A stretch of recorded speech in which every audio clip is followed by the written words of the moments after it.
I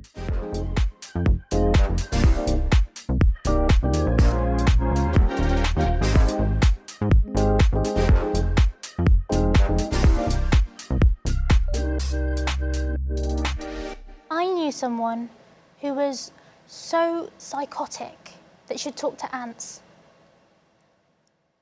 And she was so paranoid that people were poisoning her that she wouldn't eat at all. I knew someone who was restrained in a forensic low secure unit for 1.5 hours at a time to stop her from running into walls thinking they were portals. I'm 19 years old. I'm an aspiring neuroscientist. I love unicorns and cake. I want to get a Fiat 500 for my first car. I identify as a Dora the Explorer lookalike. My family make fun of me, saying I'm not a real brown person because of my intolerance to handle spicy foods. I'm pretty average for a young person.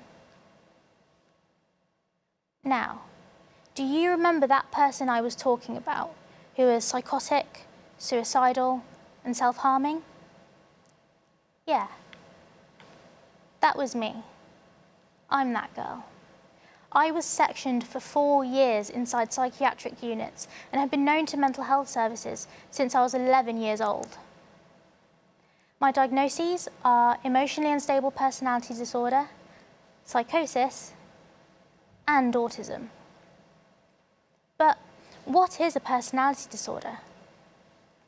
If I were to be asked out on the street to tell someone something about me, I would start off by saying that I love unicorns. I wouldn't even mention that I have a PD, a personality disorder. That's because PDs are not all of me. However, unicorns on the other hand, well, they are all of me. On a serious note, PDs are perceived by the media to be incredibly dangerous disorders where people are killers or murderers or worse. If you have a personality disorder, the media say you're irrational and crazy and need to be locked up. Let me tell you what it actually is. Emotionally unstable personality disorder is a long-term disturbance of behaviours associated with unstable self-image, turbulent relationships, having major trauma and feelings of chronic emptiness. EUPD, emotionally unstable personality disorder, is characterised by engaging in self-harm, making suicide attempts, and reckless behaviour. Up to 2% of people in the UK suffer with a personality disorder. That means it affects 1.32 million people. That's more than the total population of Birmingham. I'll say that again. There are more people with a PD than there are people in Brum. That's a problem. It's the most stigmatised mental illness out there, stigmatised even by mental health clinicians. EUPD is globally highly prevalent. However, in the Chinese classification of disorders, it's not mentioned. It's so stigmatised that China doesn't even count it as a disorder. A mental health nurse told me that patients struggling with their mental health during giving birth who have EUPD are turned away from perinatal mental health services if that's their primary diagnosis. It's the same for early intervention psychosis services. Even mental health clinicians and services reject people with this diagnosis. If even psychiatric services disregard us, how do we, as a society, expect to understand it? I was made to believe that I was a bad person for having a personality disorder. But I was not a bad person for feeling desperately suicidal and feeling broken. I was told I was manipulative, but I was not manipulative for stopping my meds and going psychotic whenever I felt out of control. I was told I was attention-seeking, but I was not attention-seeking for feeling so abandoned that I'd make attempts on my life because I couldn't bear the pain. It's a diagnosis of exclusion, which needs to be changed. We're vulnerable individuals who've had inexplicably difficult, traumatic experiences which have damaged our core sense of self-worth, causing us to feel like life is not worth living. I just had complex emotional needs. Personality disorder doesn't mean who we are as a disorder. It's how we have reacted to the chaos surrounding us that is disordered. Personality disorders are a serious illness, not a quality of our innate identity. But more importantly, we need to talk about self-harm and suicidality and how this is a normality for someone with this disorder. How do we manage it? How do we change our perceptions? How can we challenge what we know and learn together about supporting peers in mental distress? It's okay. I get it. These are tough questions, but don't worry, I've got you. We'll figure this out together. I came on this stage to educate and equip you with the necessary tools for you as the youth of Birmingham to know how to respond to peers who are suicidal and have a personality disorder. Figures show death by suicide are skyrocketing. COVID has changed the game. Whilst we now have a global public health pandemic, we also have triggered a mental health pandemic. Now, Mind says that 68% of young people said that their mental health got worse during lockdown. Many more people are entering psychiatric inpatient with higher acuity of distress, and more people are in crisis. More people are suicidal. All the people running the country rely on figures. They rely on figures to solve this colossal issue.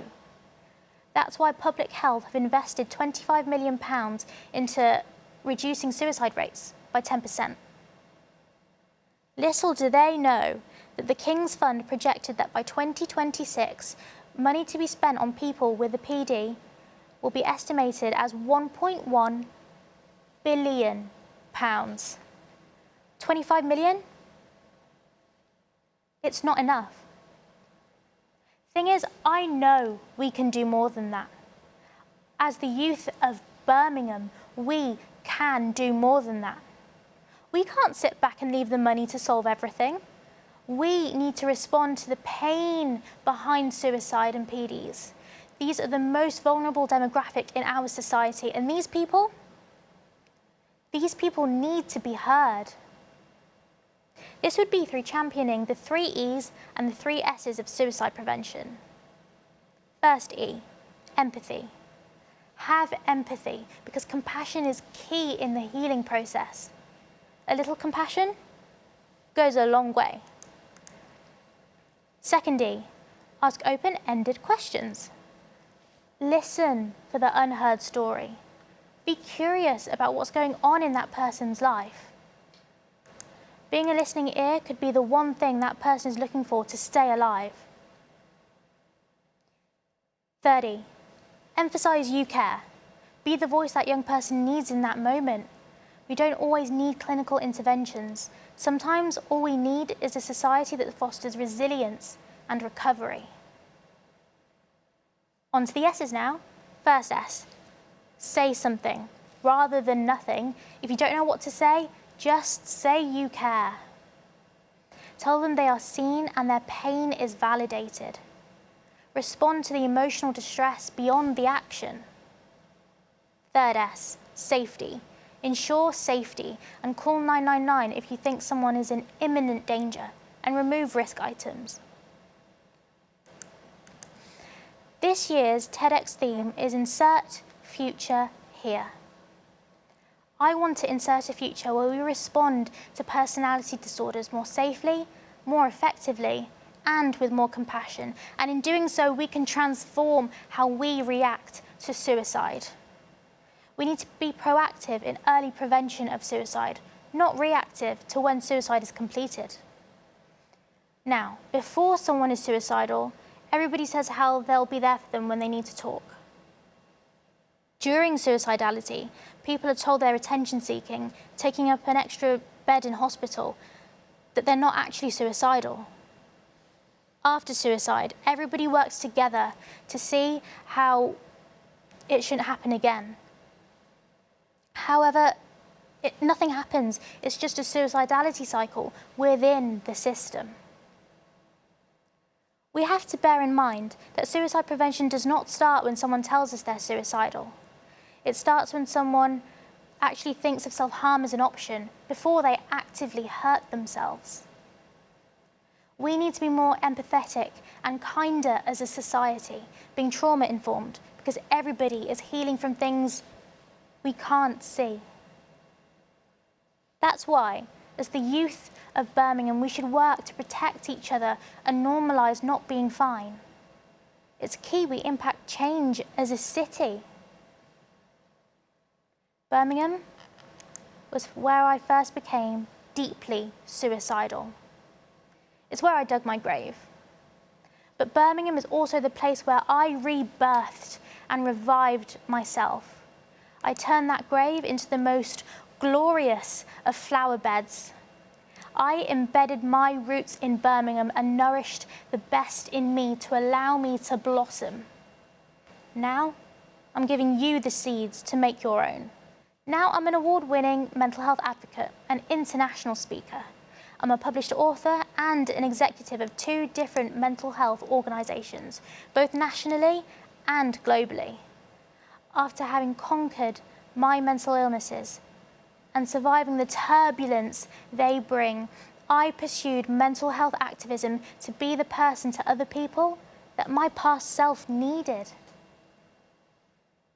I transmuted, turning my painful past into energy that catalyses meaningful and impactful change that I want to output into the world. Ultimately, I decided to let the fire within me burn brighter than the fiery turmoil around me. I am recovery. I owned my power. I triumphed. But most importantly, who I am is not disordered.